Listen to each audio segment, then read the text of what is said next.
Good morning मेरे प्यारे प्यारे बच्चों। चलिए आज हम लोग सॉल्व करते हैं जेई PYQs। और आज जो मैंने चैप्टर लिया है दैट इज़ केमिकल बॉन्डिंग। तो चलिए सॉल्व करते हैं। क्वेश्चन नंबर फर्स्ट जो आपका 2017 में आया हुआ है जेई में, क्या कहता है? The group having triangular planar structure. वह कौन सा ग्रुप है जिसकी ट्रायंगुलर प्लेनर स्ट्रक्चर है, उसको आपको फाइंड आउट करना है ना। तो इसका मतलब आपको स्ट्रक्चर पूछ रहा है, ज्योमेट्री पूछ रहा है। और ज्योमेट्री निकालने के लिए हमें क्या निकालना पड़ेगा? सबसे पहले निकालना पड़ेगा टोटल इलेक्ट्रॉन पेयर। क्या निकालना पड़ेगा आपको? टोटल इलेक्ट्रॉन पेयर, जिसको किससे डिनोट करते हैं हम? जेड से डिनोट करते हैं, राइट। जेड का वैल्यू क्या होता है? ये होता है हाफ। और क्या लिखते हैं यहाँ पर? चलिए, total valence electron on central atom. या टोटल मत लिखो, आपको पता ही वैलेंस इलेक्ट्रॉन ही होता है वहाँ पर। क्या लेते हैं हम लोग? Valence electron on central atom, right. उसके बाद क्या करते हैं? प्लस कर देते हैं। किसको प्लस करते हैं बच्चा? निगेटिव चार्ज को। किसको करते हैं हम लोग? निगेटिव चार्ज को। अगर कंपाउंड के ऊपर या आयंस के ऊपर क्या है? नेगेटिव चार्ज है तो उसको प्लस कर देंगे। माइनस कर देंगे किसको बताओ? माइनस कर देंगे पॉजिटिव चार्ज को। किसको कर देंगे बच्चा? पॉजिटिव चार्ज को क्या करेंगे हम? माइनस करेंगे, राइट। याद रखिएगा। साथ में प्लस क्या कर देते हैं हम लोग? प्लस कर देते हैं बच्चा मोनोवैलेंट एटम। क्या कर देते हैं? Monovalent atom, right. चलिए इस रूल को मैं आपको समझाता हूं, अब ध्यान समझिए। मोनोवैलेंट एटम में क्या क्या आएगा? मोनोवैलेंट एटम में आपको आएगा hydrogen, fluorine, chlorine, bromine and iodine. ठीक है, इसकी वैलेंसी 1 होती है, इसलिए इसको मोनोवैलेंट बोलते हैं। चलिए सबसे पहले हम निकाल लेते हैं जेड। निकालते हैं किसके लिए? यहाँ पे निकाल लीजिए, आपको देखिए BF3 का निकाल लेते हैं। जेड निकालिए BF3 का। बताइए क्या होगा? एक सेकेंड अच्छे से लिख देता हूँ मैं। जेड निकाल रहा हूँ किसका? BF3 का। क्या निकालोगे बताओ? BF3 का निकाल रहे तो hydrogen, helium, lithium, beryllium, boron. Boron का एटॉमिक नंबर 5, तो क्या बनेगा? हाफ इंटू, बताओ 5 में क्या होगा? 2 और 3, तो 3 हो गए। प्लस कोई पॉजिटिव चार्ज नेगेटिव चार्ज कुछ नहीं। मोनोवैलेंट एटम फ्लोरीन है, कितना हो गया? 3 है ना। तो कितना आ गया इसका? 3 3 6 और 2, कितना आ गया बच्चा? 3 आ गया। आ जाएगा 3 टोटल कैलकुलेट करने पर। 3 करने पर आपका 3 करने पर इसका जो ज्योमेट्री होता है वो क्या होता है बताओ जल्दी से? इसका ज्योमेट्री होता है ट्रायंगुलर प्लेनर। जब जेड की वैल्यू 3 आ जाए तो क्या होता है बच्चा? ट्रायंगुलर प्लेनर होता है। ये क्या हो गया इसका? ये हो गया इसका ज्योमेट्री। क्या हो गया? Triangular planar. इसकी ज्योमेट्री हो गई BF3 का। जस्ट लाइक दैट आप सबका निकाल लीजिए। जैसे हम किसका निकाल लेते हैं, एक और निकाल के दिखाता हूँ। जैसे आप निकाल लीजिए CO3-2 का, राइट। CO3-2 का क्या निकालने जा रहे हैं हम? इसका जेड निकालने जा रहे हैं। बताइए क्या लिखेंगे? हाफ तो लगाएंगे इनटू सेंट्रल एटम कौन है? कार्बन। कार्बन का एटॉमिक नंबर 6, तो इलेक्ट्रॉनिक कन्फिग्रेशन 2 और 4, तो वैलेंस इलेक्ट्रॉन कितना हो गया? 4 प्लस करते हैं। ठीक है, क्या बताया था? निगेटिव चार्ज, कोई निगेटिव चार्ज है ना? -2, तो क्या करेंगे यहाँ पर? 2 कर देंगे, राइट। माइनस प्लस नहीं लगाएंगे, सिर्फ मैग्नीट्यूड लेंगे। माइनस कोई पॉजिटिव चार्ज नहीं है तो 0। ठीक है, मोनोवैलेंट एटम कुछ है? नहीं है, 0। देख लो उसमें से कुछ मिल रहा है? नहीं मिल रहा है।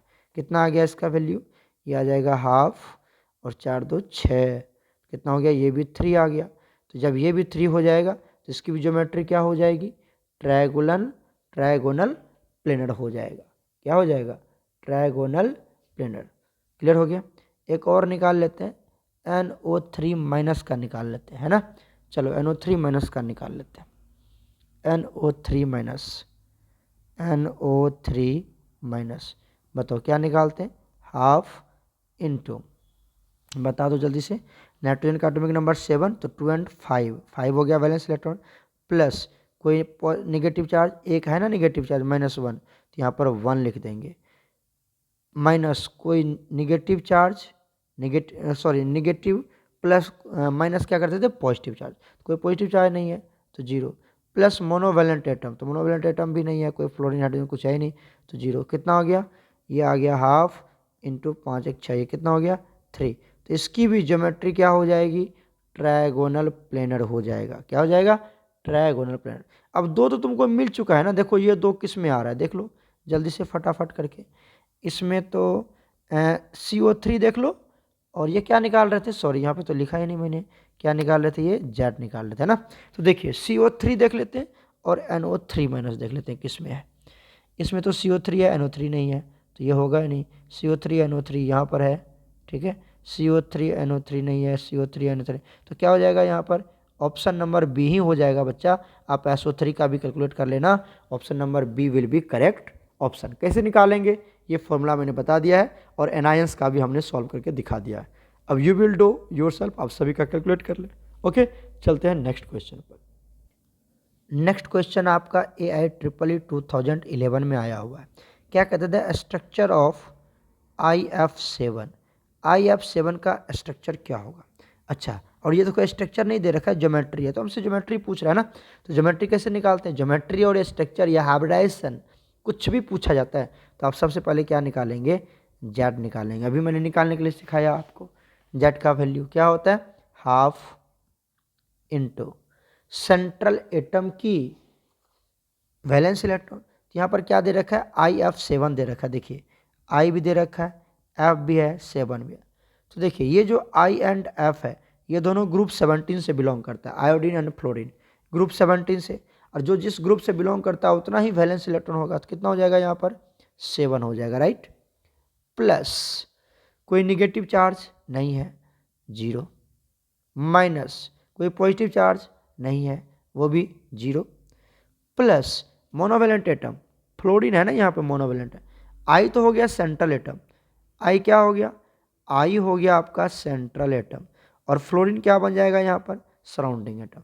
तो ये मोनोवैलेंट है, कितना है 7 है, तो +7 कर दिया, राइट। अब इसको जोड़ लीजिए, Z, Z is equal to क्या हो जाएगा, हाफ इंटू 7 7 14 इंटू 14, क्या हो गया ये हो जाएगा 7। अच्छा, जब जेड की वैल्यू 7 आ जाए, जेड की वैल्यू 7 आ जाए तो ज्योमेट्री क्या होता है बताइए। यहाँ से ज्योमेट्री की अगर मैं बात करूँ, किसकी बात करूँ, ज्योमेट्री, अगर मैं ज्योमेट्री की बात करूँ तो बताइए ज्योमेट्री क्या होगा इसका, 7 किस में आएगा, पेंटा में आएगा, पेंटागोनल बाय बाय मतलब 2 और पेंटा मतलब 5, तो 5 तो 7 हो जाएगा, क्या हो जाएगा यहाँ पर, pentagonal, pentagonal bipyramidal bi P, देखिए कहाँ पर है, पेंटागोनल बाय पिरामिड, यही है ना, यही है ना, पेंटागोनल बाय पिरामिड मतलब 2 पिरामिड बनेंगे, राइट, ये हो जाएगा। और इसकी अगर मैं निकाल लूँ, क्या निकाल लूँ यहाँ से, हाइब्रिडाइजेशन, क्या निकाल लूँ, हाइब्रिडाइजेशन निकाल लूँ, ओहो सॉरी कहाँ मैं साइन लगा रहा हूँ, इसकी वैल्यू कितनी आई है, 7 आई है, तो यहाँ से आई है 7 से, अगर मैं क्या निकाल लूँ यहाँ से, हाइब्रिडाइजेशन निकाल लूँ, हाइब्रिडाइजेशन, तो हाइब्रिडाइजेशन कितना हो जाएगा बच्चा, हाइब्रिडाइजेशन हो जाएगा sp3d2, देखिए कितना हो गया, 3 2 5 1 6 हो गया ना, तो sp3d3 हो जाएगा, sp3d3 हो जाएगा, 7 लाना है ना आपको, तो S में 1 हो गया, P में 3, D में 3, तो 3 3 6 1 7 हो गया। गेटिंग माई पॉइंट्स और नोट बच्चा, तो ये हो गया आपका sp3d3 ज्योमेट्री, और ये हो गया इसका pentagonal bipyramidal, sorry sp3d3 hybridization, right, और ये हो गया इसकी ज्योमेट्री। तो option number C will be absolutely correct. Clear हो गया, चलते हम लोग नेक्स्ट क्वेश्चन पर। चलिए नेक्स्ट क्वेश्चन देखिए, जो आपका AIEEE 2006 में आया हुआ है। क्या कहता था, decreasing value of bond angle, bond angle decrease कर रहा है फ्रॉम NH3 टू SbH3, मतलब अमोनिया से लेकर के एंटीमनी का हाइड्राइड, ठीक है ना। तो अमोनियम कितना दे रखा है, बॉन्ड एंगल दे रखा है 106 डिग्री, जबकि Sb3 में कितना दे रखा है 91 डिग्री। कह रहा है down the 15 group elements in the periodic table due to, ऐसा क्यों हुआ कि नीचे जाने पर बॉन्ड एंगल क्या कर गया, डिक्रीज कर गया, क्यों हो रहा है ऐसा, ठीक है। क्या वो बॉन्ड पेयर रिपल्सन बढ़ रहा है? अगर बॉन्ड पेयर रिपल्सन बढ़ेगा तो क्या होगा, क्या ये रीजन है? Increasing P orbital in P characters in sp3, या lone pair bond pair repulsion हो रहा है कि क्या हो रहा है, डिक्रीजिंग इलेक्ट्रोनिगेटिविटी। देखो जैसे ये ग्रुप 15 का एलिमेंट्स है, ग्रुप 15 का एलिमेंट्स है ना, तो ग्रुप 15 में क्या क्या आते हैं? नेपाल, पाकिस्तान, ऑस्ट्रेलिया, सब, भिखारी, है ना। तो nitrogen, phosphorus, arsenic, antimony, bismuth, हमको काम क्या लेना है? एंटीमनी से, और यहाँ पर क्या दिया हुआ है? नाइट्रोजन दिया हुआ है। पहली बात समझिए, जैसे आप डाउन द ग्रुप जा रहे हैं, कहाँ जा रहे हैं? डाउन द ग्रुप, तो इलेक्ट्रोपॉजिटिविटी करेक्टर इंक्रीज करता है और इलेक्ट्रोनेगेटिविटी डिक्रीज करता है, लेकिन उससे इसको कोई मतलब नहीं है, ये सब ऑप्शन कुछ नहीं होने वाला है। अब देखिए, अगर मैं नाइट्रोजन की बात करूँ तो नाइट्रोजन का एटॉमिक नंबर 7 होता है। कितना होता है? 7। तो कितना होगा? 5 वैलेंस इलेक्ट्रॉन होंगे, जिसमें 3 हाइड्रोजन लगा हुआ है, तो नाइट्रोजन होगा यहाँ पर, और ये क्या होगा? H, यहाँ पर भी H, और यहाँ पर भी H होगा, और इसके पास क्या होता है? एक लोन पेयर होता है, ठीक है। एंगल का चेंज, जब एंगल चेंज, जैसे आपको हमने बताया था आपको, अमोनिया एंड वाटर में, अमोनिया का क्या होता है? 106 डिग्री, और वाटर में कितना होता है? वाटर में 106 डिग्री से कम होता है, 104 पॉइंट समथिंग था, 104.5 डिग्री के आसपास था। तो वाटर में कम क्यों होता है? क्योंकि वहाँ पर रिपल्सन होता है। एंगल का जो जब भी क्वेश्चन आएगा, समझ लेना वो रिपल्सन का कंसेप्ट है, जहाँ पर लोन पेयर या बॉन्ड लोन पेयर की रिपल्सन हो रही है, इसलिए एंगल घट बढ़ रहा है, ठीक है, इंक्रीज और डिक्रीज हो रहा है। तो ये हो गया इसका। अगर मैं एंटी मनी का ड्रॉ कर लूँ तो ये हो जाएगा एंटी मनी, और इसके साथ भी क्या लगा हुआ है? H, यहाँ भी H, और यहाँ भी H, और इसके पास भी क्या होगा? एक लोन पेयर होगा। तो अब देखिए, जैसे जैसे आप डाउन द ग्रुप जाते हैं, जैसे जैसे आप डाउन द ग्रुप जाते हैं, यहाँ पर जो रिपल्सन होने वाला है, किसके, पहले तो रिपल्सन देखो किसके बीच में हो रहा है। ये आपका क्या है? ये आपका लोन पेयर है, और ये क्या आपका, बताओ, ये क्या आपका? बॉन्ड पेयर है ना। तो bond pair and lone pair के बीच में क्या होता है? रिपल्सन होता है। Loan pair and bond pair के बीच में रिपल्सन होगा, चाहे वो कोई भी एलिमेंट्स हो। तो किस में होगा? लोन पेयर बॉन्ड पेयर में, loan pair and bond pair में। देख लो लोन पेयर बॉन्ड पेयर क्या है, यहाँ पर बॉन्ड पेयर बोल रहा है, गलत है। यहाँ पर पी, ये भी नहीं होगा। Decrease in lone pair bond pair repulsion. अच्छा, अगर लोन पेयर बॉन्ड पेयर, देखो यहाँ पर अगर बहुत ज़्यादा क्या है, यहाँ पे 2 लाइन से बना रहा हूँ कि यहाँ पर रिपल्सन बहुत ज़्यादा है, क्योंकि नाइट्रोजन की साइज छोटी है, तो ये आपस में बहुत पास रहेगा, तो ये आपस में बहुत टकराएगा। जबकि एंटीमनी की size down the group size increase करता है, आपको पता ही है, साइज क्या कर जाता है? इंक्रीज कर जाता है। तो जैसे अब इसके बीच की जो डिस्टेंस है वो क्या हो चुका होगा? बढ़ गया है, तो यहाँ पर रिपल्सन कम होगा। और किसके बीच में होगा repulsion? Loan pair and bond pair के बीच में होगा ना। तो लोन पेयर बॉन्ड पेयर के बीच में जो रिपल्सन है, वो जैसे जैसे आप नीचे जाते हैं वो डिक्रीज हो जाता है। क्यों? साइज बढ़ जाता है, साइज बढ़ेगा तो रिपल्सन कम होगा ना। इस तरह से decrease in lone pair and bond pair repulsion इसका मेन रीजन है, ठीक है। तो option number C is absolutely correct. Clear हो गया? क्योंकि नाइट्रोजन का साइज छोटा है। अब जब साइज छोटा होगा तो ये आपस में ऐसे लड़ाई करता रहेगा, छोटा सा जगह है ना। अब तुम्हें एक ही चेयर पे 10 आदमी को बैठा दिया जाए तो वहाँ पे हमेशा लड़ाई झगड़े होते रहेंगे। और बहुत बड़ा एकदम टेबल रखा हुआ है, वहाँ पर 2 आदमी को बैठा दिया जाए, 10 या 10 आदमी को बैठा दिया तो वहाँ पर लड़ाई कम होंगे, क्योंकि स्पेस ज़्यादा है। तो यहाँ पर रिपल्सन बहुत ज़्यादा हो जाता है, तो बॉन्ड एंगल क्या हो जाता है? कॉन्ट्रैक्ट हो जाता है। समझ में आ रहा है? बॉन्ड एंगल बढ़ जाएगा, कॉन्टैक्ट नहीं होगा, बढ़ जाएगा। जबकि यहाँ पर रिपल्सन बहुत कम है, इसलिए यहाँ पर क्या होगा? एंगल ज़्यादा हो जाएगा। समझ में आ गया बात? तो ये इसके ऑप्शन हैं। क्या होगा? Decrease in lone pair and bond pair repulsion. इस रिपल्सन की वजह से, क्लियर है, इस रिपल्सन की वजह से ये एंगल में चेंज आता है। चलते हैं हम लोग नेक्स्ट क्वेश्चन पर। नेक्स्ट क्वेश्चन बच्चा AIEEE 2004 में आया हुआ है। क्या कहता है? The maximum number of 90 degree angles, 90 degree angle जो मैक्सिमम एंगल है, 90 डिग्री का मैक्सिमम नंबर, 90 डिग्री एंगल का maximum number between bond pair of electron is observed. कहाँ पर ज़्यादा मिलेगा? मतलब जैसे 2 90 डिग्री बनेंगे, 10 90 डिग्री बनेंगे, 8 बनेंगे, 6 बनेंगे, कहाँ पर ज़्यादा 90 डिग्री बनेंगे ये पूछ रहा है। हाइब्रेशन आपको दिया हुआ है ना। तो पहली बात इतनी समझिए, जहाँ पर हाइब्रेशन की वैल्यू ज़्यादा, जेड की वैल्यू ज़्यादा होगी, वहाँ पर आपका 90 डिग्री बनने के चांसेस ज़्यादा होंगे। जहाँ पर आपका जेड का वैल्यू ज़्यादा है, जेड क्या है अभी तो मैंने सिखाया था आपको, अगर जेड की वैल्यू ज़्यादा हो जाए, DSP3 में जेड की वैल्यू क्या होगी, 3 1 4 1 5 हो जाएगा DSP3 में। और अगर मैं SP3D2 की बात करें, यहाँ पर जेड का वैल्यू क्या होगा, 3 2 5 1 6 होगा, ठीक है।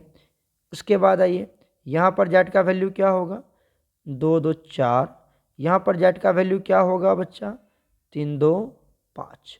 कहाँ पर ज़्यादा होगा बताइए, आपको तो महसूस हो ही चुका होगा। ये जो जेड का वैल्यू 6 है, यहाँ पर sp3d2 हाइब्रिडेशन है, मतलब ऑक्टाहेड्रल ज्योमेट्री होगी। क्या होगी, ऑक्टाहेड्रल। कैसे बनाते हैं ऑक्टाहेड्रल पता है आपको, बीच में एक स्क्वायर या रेक्टेंगल बना लो, ठीक है। यहाँ पे सेंट्रल मेटल एटम देते हैं, और इस तरह से यहाँ पर क्या होता है ये तो पता ही होगा आपको, सब जगह बॉन्ड होते हैं, सब जगह क्या लगा रहता है, मेटल लगा रहता है। तो मेटल को जोड़ देते, सॉरी यहाँ पर सराउंडिंग एटम को जोड़ देते हैं। जैसे हमने सराउंडिंग एटम कुछ भी ले लिया, ए ए ए ए, ये हो गया स्क्वायर प्लेनर, ठीक है।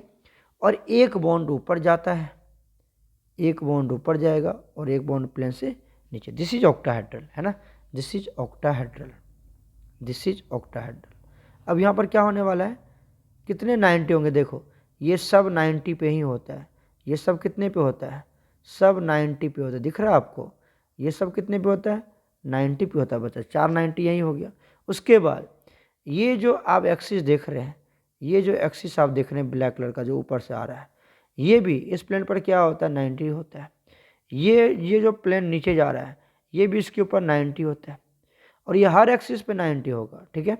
ये ए वाले पे भी 90 पे होगा, इस ए वाले पे 90 पे होगा, है ना, इधर इस पे 90 पे होगा, ये वाला ये होगा, इस पे 90 पे होगा। तो इस तरह से बहुत ज़्यादा 90 मिलेंगे आपको किस केस में, sp3d2 हाइब्रिडेशन। मतलब जिसकी जेड की वैल्यू ज़्यादा होगी वहाँ पर आप क्या देखेंगे कि 90 डिग्रीज ज़्यादा मिलेंगे, ठीक है। क्लियर हो गया, चलते हम लोग नेक्स्ट क्वेश्चन पर। नेक्स्ट क्वेश्चन देखिए, AI EEE 2003 में आया हुआ है। क्या बोल रहा है, the pair of species having identical shape, जिसकी शेप क्या होनी चाहिए, सिमिलर होनी चाहिए, और बोथ द स्पीसीज इज, दोनों की आइडेंटिकल होनी चाहिए। पहला क्या दिया हुआ है, चलिए पहला निकाल लेते हैं, XeF2 और CO2। तो देखिए XeF2, पहले क्या निकालोगे, जेड निकालोगे, इसकी क्या निकालोगे बताओ जल्दी से, जेड। जेड कैसे निकालते हैं, रूल तो पता ही होगा तुमको, हाफ इंटू सेंट्रल एटम कौन है, Xe जेनन, और जेनन आर्गन, जेनन क्रिप्टन, ये सब ग्रुप 18 का है। तो वैलेंस इलेक्ट्रॉन कितना होगा, 8 होगा, पता ही होगा आपको निकालने का। कोई पॉजिटिव चार्ज नेगेटिव चार्ज कुछ नहीं, मोनोवैलेंट एटम 2 है, तो 2 कितना हो गया बताओ, जेड की वैल्यू हो गया 5, जेड का वैल्यू क्या हो गया 5 हो गया। क्लियर हो गया, जेड का वैल्यू 5। अब एक बात बताइए, यहाँ पे जो जेड है वो 5 है, जेड का वैल्यू कितना हो गया, टोटल इलेक्ट्रॉन पेयर, जेड मतलब total electron pair, total electron pair कितना आ गया 5 आ गया।